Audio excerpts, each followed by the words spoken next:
বৰক্ষেত্ৰীত নপুৰণি শিক্ষাগুৰুৰ মহামিলন। কালদী গোপাল থান হাইস্কুলৰ প্ৰাক্তন শিক্ষক কৰ্মচাৰীক আনুষ্ঠানিক বিদায় সম্বোধনা।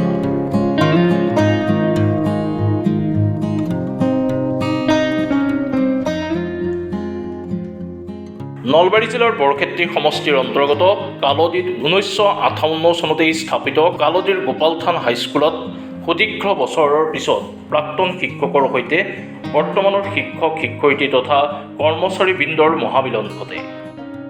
বিদ্যালয়খনৰ প্ৰাক্তন 4গৰাকীকৈ শিক্ষকসহ মুঠ 5জন শিক্ষক কৰ্মচাৰীক আনুষ্ঠানিকভাৱে বিদায় সম্বোধনা জনোৱা হয়। সভাৰ মাজতেই সদ্য অৱসৰপ্ৰাপ্ত শিক্ষক কৰ্মচাৰীসকলক একোখনকৈ মানপত্ৰ, ধৰ্মগ্ৰন্থ, কাঁহৰ বঁটা, পিতলৰ জাপি, পোচাক, ছাতি, ফুলাম, গামোচাৰ কলম আদিৰে বিদায় সম্বোধনা জনাই বিদ্যালয় কৰ্তৃপক্ষই। আজি এটা গুৰুত্বপূৰ্ণ দিন। এইখন বিদ্যালয়ত মই 39 বছৰ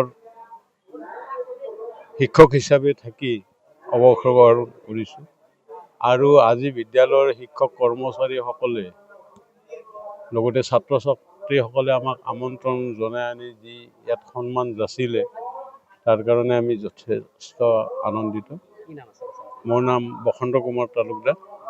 মই ইয়াত বিজ্ঞান শিক্ষক হিচাপে 36 বছৰ কৰ্মৰত আছিলোঁ আৰু তাৰপিছত 3 বছৰ মই প্ৰধান শিক্ষক হিচাপে থাকি 2023 চনৰ 30 নৱেম্বৰত মই অৱসৰ গ্ৰহণ কৰিছোঁ। সভাত সভাপতিত্ব কৰে কালদীৰ গোপাল থান হাইস্কুলৰ প্ৰাক্তন প্ৰধান শিক্ষক নগেন দাসে।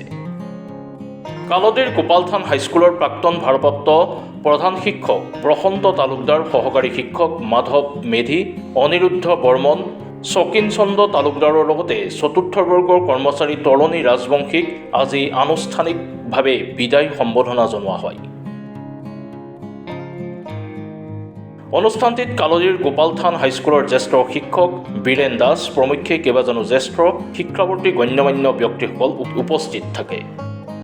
খুবেই ভাল লাগিল, কাৰণ আমি আজি আমাৰ যিটো এক্সিষ্টিং ষ্টাফ আছিল কালদী গোপাল থান হাইস্কুলৰ, এই কমপ্লিট এক্সিষ্টিং ষ্টাফৰ আমি মিলিত হৈছোঁ আৰু আটাইকেইজন অৱসৰপ্ৰাপ্ত শিক্ষক লগতে আজিৰ বিদায়ী শিক্ষকসকলৰ লগত লগ হৈ এক্সিষ্টিং ষ্টাফ বৰ্তমান যি আছে আটাইখিনি লগ হৈ আমি খুব আনন্দিত হৈছোঁ আৰু আমি এই হিচাপতে স্কুল কৰ্তৃপক্ষকো ধন্যবাদ জনাইছোঁ যে তেখেতসকলে যে আমাক নিমন্ত্ৰণ কৰি মাতি আনি সমায়ত কৰি দিলে, আজি গোটেইখিনি নপুৰণিৰে মানে মিলন কৰি ঘটাই দিলে, তাৰ কাৰণে তেখেতসকলক ধন্যবাদ জ্ঞাপন কৰিছোঁ।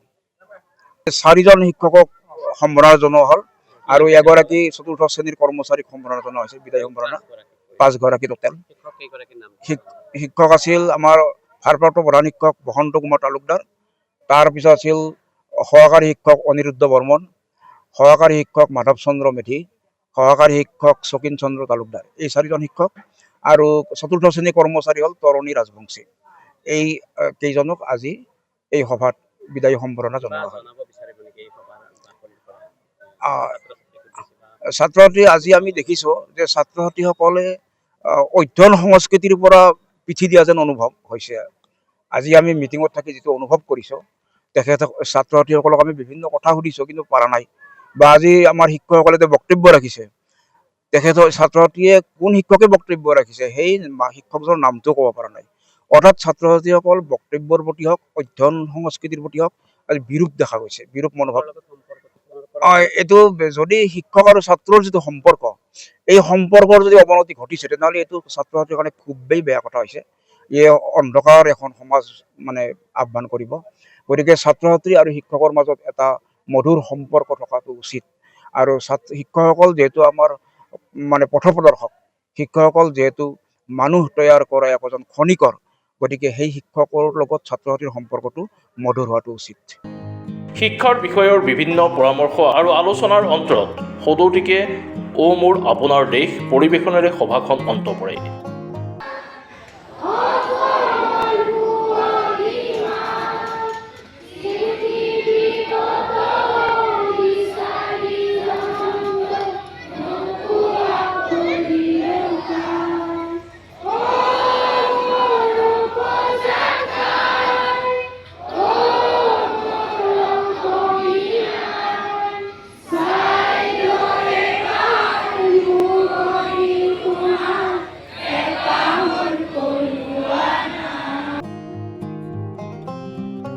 নলবাৰীৰ পৰা পিংকু ৰায় চৌধুৰীৰ সহযোগত নিউজ ডেস্ক ৰিপৰ্ট মাছমে নিউজ।